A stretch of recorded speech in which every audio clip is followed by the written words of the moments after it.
आज हम फिर से बात करेंगे रेजिस्टर के कलर कोड के बारे में। पर इस वीडियो में हम जो रेजिस्टर के कलर कोड के बारे में बात करेंगे, यह रेजिस्टर होगा 6 बैंड वाला। इससे पहले हमने 5 और 4 बैंड वाला रेजिस्टर के कलर कोड के बारे में बात किया है। आज हम बात करेंगे 6 बैंड वाला रेजिस्टर के कलर कोड के बारे में। तो जब रेजिस्टर में 6 बैंड्स हो तो उसके जो पहले 3 बैंड्स होते हैं, ये पहले 3 बैंड्स, यहां मैं फिर से बता दूं कि आप कैसे समझेंगे कौन पहला है और कौन अंतिम है, कि हमें इधर से कंसीडर करना चाहिए या फिर इधर से कंसीडर करना चाहिए। उसके लिए ये जो आपको गैप दिख रहा बीच में, ये गैप ज्यादा होगा अंतिम 2 बैंड से पहले। सो हमें कंसीडर करना है इधर से। सो पहला जो 3 बैंड्स, ये 3 इंडिकेट करता है सिग्निफिकेंट डिजिट्स को। सो ये हो गया फर्स्ट सिग्निफिकेंट डिजिट, ये हो गया सेकंड सिग्निफिकेंट डिजिट और ये हो गया थर्ड सिग्निफिकेंट डिजिट। तो चलिए हम आगे देखेंगे ये सिग्निफिकेंट डिजिट है क्या और इसे हम कैसे यूज करेंगे, इसका जब हम रेजिस्टेंस पता करेंगे।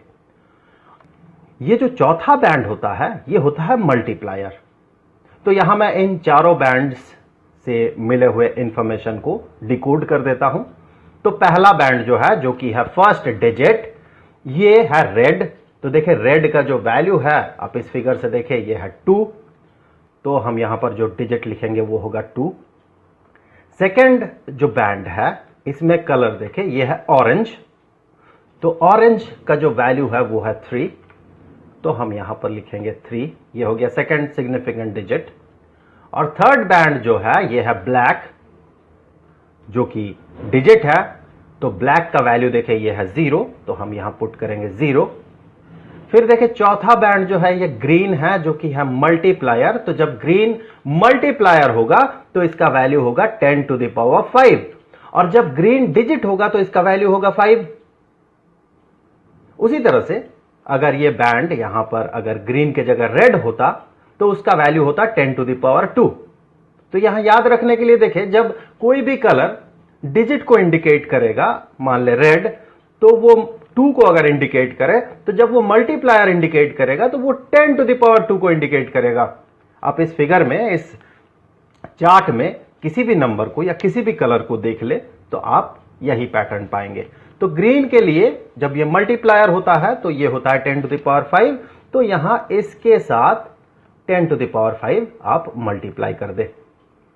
तो ये हो गया 230 इंटू 10 to the power 5।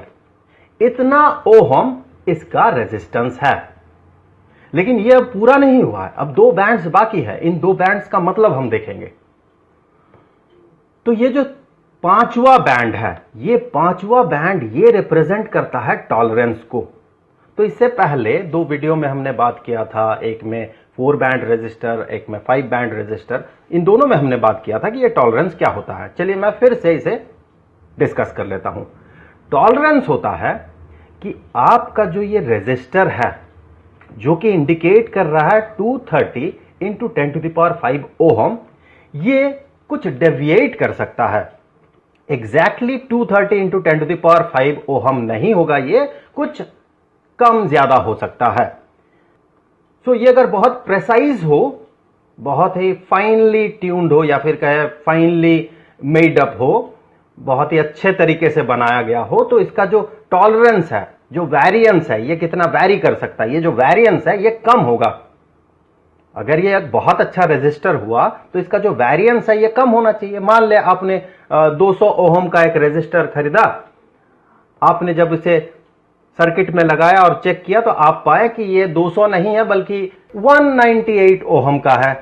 तो ये लगभग 1% वैरी कर गया इसका वैल्यू। अगर ये बहुत ज्यादा प्रेसाइज होता तो शायद ये 199.5 ओहम का होता या फिर 200.5 ओहम का होता।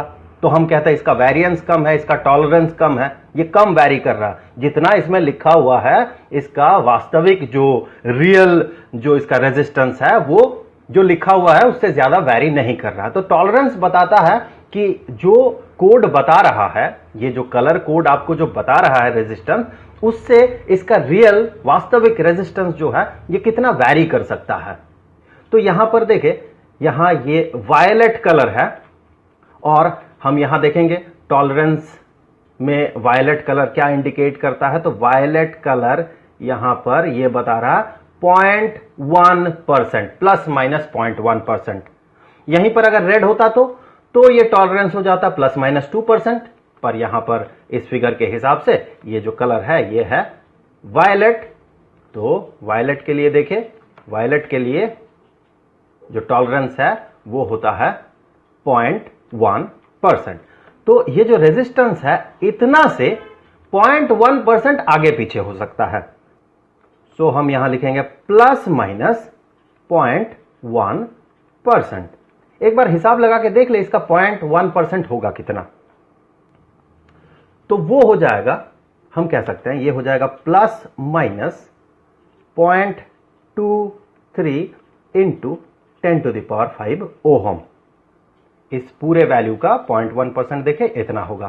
तो ये लिखने का सही तरीका नहीं होता है, इसी को हम लिख सकते हैं कि 2.3 इंटू 10⁴ ओहम।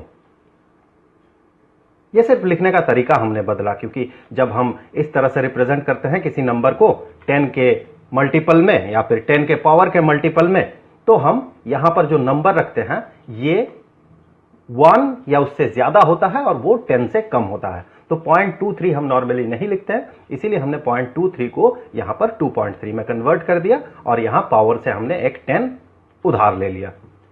सो ये तो था टॉलरेंस, अर्थात इसका जो रेजिस्टेंस होगा ये 230 इंटू 10⁵ ओहम से इतना ज्यादा भी हो सकता है और इतना कम भी हो सकता है। अब आता है छठा बैंड। क्योंकि ये जो सारे बैंड्स थे ये 5 बैंड रेजिस्टर में हमें दिख रहा था। छठा बैंड ये स्पेशल बैंड होता है 6 बैंड रेजिस्टर के लिए, जो कि 4 बैंड रेजिस्टर में तो होता ही नहीं है, 5 बैंड रेजिस्टर में भी नहीं होता है। तो ये जो छठा बैंड है ये इंडिकेट करता है टेम्परेचर कोएफिशिएंट ऑफ रेजिस्टेंस को। और ये है क्या? ये है ब्लू। तो देखिए ब्लू के लिए जो वैल्यू होगा ये होगा 10। अब देखते हैं ये 10 क्या है, परसेंट है या फिर क्या है। ये है पार्ट्स पर मिलियन। सो ये जो यूनिट होगा इसका होगा यूनिट पार्ट्स पर मिलियन। हम इस पार्ट्स पर मिलियन में थोड़ी देर बाद चर्चा करते हैं। फिलहाल देख लेते हैं कि ये टेम्परेचर कोएफिशिएंट ऑफ रेजिस्टेंस होता क्या है। तो इस पे हमने काफी चर्चा किया है, तो उस वीडियो का लिंक मैं यहां पर डाल रहा हूं।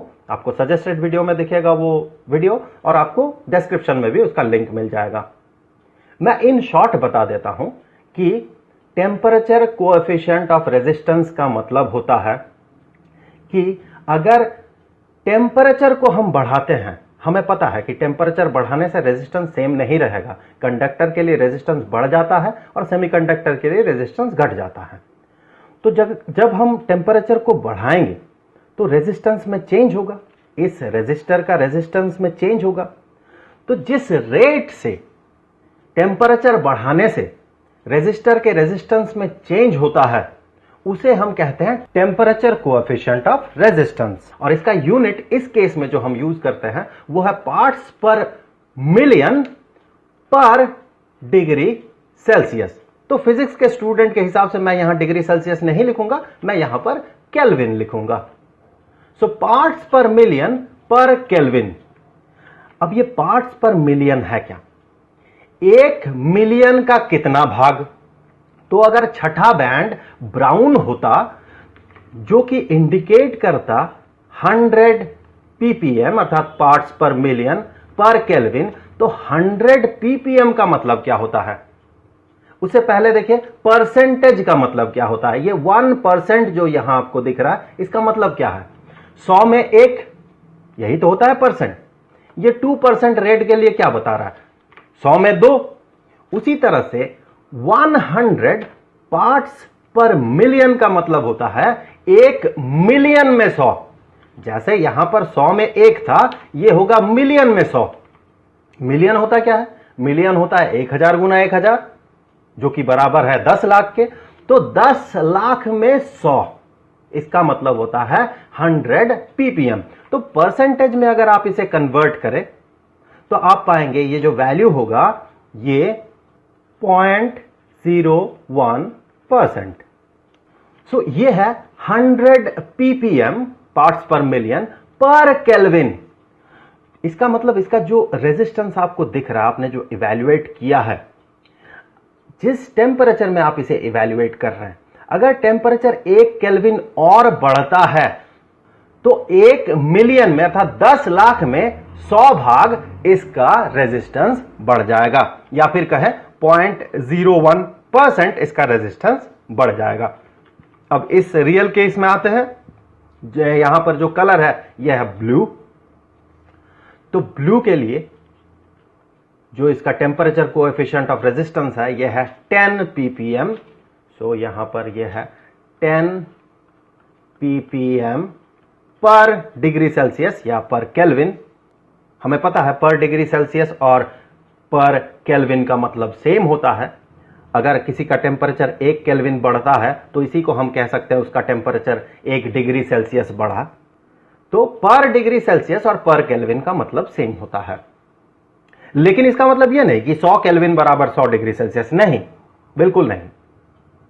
इसका रिलेशन आप देख लीजिए क्या होता है कि 273.15 इतना केल्विन में 0 डिग्री सेल्सियस होता है लगभग। सो अगर आप कहें कि 100 केल्विन तो इसका मतलब होगा -173.15 डिग्री सेल्सियस। पर अगर किसी का टेम्परेचर मान ले 10 डिग्री है, जिसे कि हम कह सकते हैं 10 डिग्री सेल्सियस है, जिसे कि हम कह सकते हैं कि वो है, मैं यहां लिख देता हूं, मान ले किसी का टेम्परेचर है 10 डिग्री सेल्सियस, तो इसका मतलब होगा ये है 283.15 केल्विन। और अगर टेम्परेचर को आप 1 डिग्री सेल्सियस बढ़ाते हैं, ये हो जाएगा 11 डिग्री सेल्सियस, जो कि बराबर होगा 284.15 kelvin. So change in temperature देखें, डिग्री सेल्सियस के स्केल में 1 का चेंज हुआ, 1 डिग्री सेल्सियस का चेंज हुआ। केल्विन स्केल में भी देखें तो 1 का ही चेंज हुआ।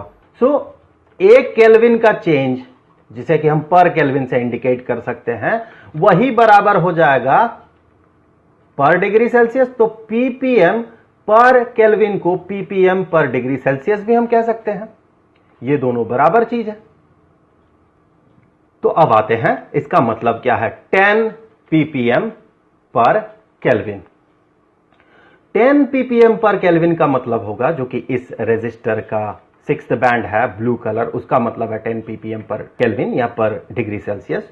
तो इसका मतलब होगा कि 1 मिलियन अगर इसका रेजिस्टेंस होता, अर्थात 10 लाख ओहम अगर इसका रेजिस्टेंस होता, तो 1 डिग्री सेल्सियस आप अगर टेम्परेचर को बढ़ाते या 1 केल्विन अगर आप टेम्परेचर को बढ़ाते तो उसमें 10 ओहम रेजिस्टेंस बढ़ता। अगर रेजिस्टर का रेजिस्टेंस ये 2 मिलियन का हुआ, अर्थात 20 लाख ओहम का हुआ, तो फिर अगर आप 1 डिग्री सेल्सियस टेम्परेचर को बढ़ाते तो 20 ओहम रेजिस्टेंस बढ़ता। 2 डिग्री सेल्सियस टेम्परेचर को बढ़ाते तो 40 ओहम रेजिस्टेंस बढ़ता। यही है टेम्परेचर कोएफिशिएंट ऑफ रेजिस्टेंस इस फील्ड का या इस बैंड का मतलब, जिसे कि हम मेजर करते हैं पार्ट्स पर मिलियन पर केल्विन या पार्ट्स पर मिलियन पर डिग्री सेल्सियस से। सो यहां पर लिख देते हैं, इसका टेम्परेचर कोएफिशिएंट ऑफ रेजिस्टेंस जो है यह है 10 पार्ट्स पर मिलियन पर केल्विन। चलिए इस बार मैं पर डिग्री सेल्सियस लिख रहा हूं, पर डिग्री सेल्सियस। तो फिर एक बार कंपेयर कर लेते हैं कि 4 बैंड रेजिस्टर में हमने क्या देखा था। 4 बैंड रेजिस्टर में 4 बैंड होते हैं, उसमें ये फर्स्ट बैंड होता है, ये सेकंड बैंड होता है। उसके बाद जो तीसरा बैंड होता है वो मल्टीप्लायर का होता है और वहां पर टॉलरेंस भी रहता है एज 4th बैंड। अर्थात 4 बैंड रेजिस्टर में हमें 3rd सिग्निफिकेंट डिजिट नहीं मिलता है और ये टेम्परेचर कोएफिशिएंट ऑफ रेजिस्टेंस नहीं मिलता है। पर जब हम 5 बैंड रेजिस्टर देखते हैं तो वो जो इंफॉर्मेशन हमें कैरी करता है उस इंफॉर्मेशन में थर्ड सिग्निफिकेंट डिजिट भी रहता है, लेकिन उसमें टेम्परेचर कोएफिशिएंट ऑफ रेजिस्टेंस नहीं रहता है। ये टेम्परेचर कोएफिशिएंट ऑफ रेजिस्टेंस ये सिर्फ और सिर्फ 6 बैंड रेजिस्टर में ही होता है। तो इससे हम समराइज कर सकते हैं कि जो 4 बैंड रेजिस्टर है वो आपको ये नहीं बताता है कि टेम्परेचर के वेरिएंस के साथ साथ इसका रेजिस्टेंस में कितना चेंज होगा, तो ये नहीं बताएगा 4 बैंड रेजिस्टर। साथ ही साथ चूंकि उसमें थर्ड बैंड नहीं होता है जो कि 5 बैंड रेजिस्टर में होता है, तो 4 बैंड रेजिस्टर जो है वो ज्यादा प्रेसाइज इंफॉर्मेशन कैरी नहीं कर पाता है। लेकिन 5 बैंड रेजिस्टर चूंकि इसमें थर्ड सिग्निफिकेंट डिजिट होता है तो ये 4 बैंड रेजिस्टर से थोड़ा ज्यादा इंफॉर्मेशन कैरी करता है। ये उस रेजिस्टर के रेजिस्टेंस को थोड़ा ज्यादा प्रेसाइजली इंडिकेट कर पाता है या डिपिक्ट कर पाता है, पर वो भी आपको ये नहीं बता पाएगा कि उस रेजिस्टर में टेम्परेचर के साथ साथ किस रेट से रेजिस्टेंस चेंज हो रहा है। यह हमें सिर्फ 6 बैंड रेजिस्टर में दिखेगा।